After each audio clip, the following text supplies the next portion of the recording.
ये मलिक इरशाद के घर देनी है, ये मलिक इजाज के घर देनी है, ये खैर मोहम्मद के घर देनी है। अब मुझे एक मुझे भी दे दें, मैंने भी किसी के घर देनी है। किसके घर देनी है? मैंने वो किसी गरीब के घर देनी है, गरीब के घर एक दे दें अच्छी ये सी, ले। वो बड़ी वाली दे दें। शुक्रिया अबू जी। सब बेटा तेरी माँ मर जाएगी अगर वीडियो स्किप किया। चैनल को सब्सक्राइब कर, लाइक कर और कमेंट में जय माता जी लिख। घर तो दे आया हूँ, अब उसके घर की बारी है। अब्बू के सामने तो गरीब का बहाना बना लिया, लेकिन अब्बू को क्या पता वो तो मेरे दिल की शहजादी है, शहजादी। अब एक काम करता हूँ, उसके घर जाता हूँ, इससे पहले कोई देख ना ले। उसके घर आ गया हूँ, अब दरवाजा खटखटाता हूँ। मेरे तो दिल की धड़कनें तेज हो रही हैं।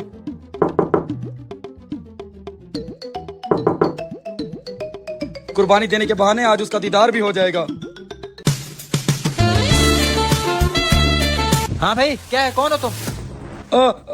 अरे भाई मैं हमसाया हूँ आपका, कुर्बानी देने आया था। हमसाया?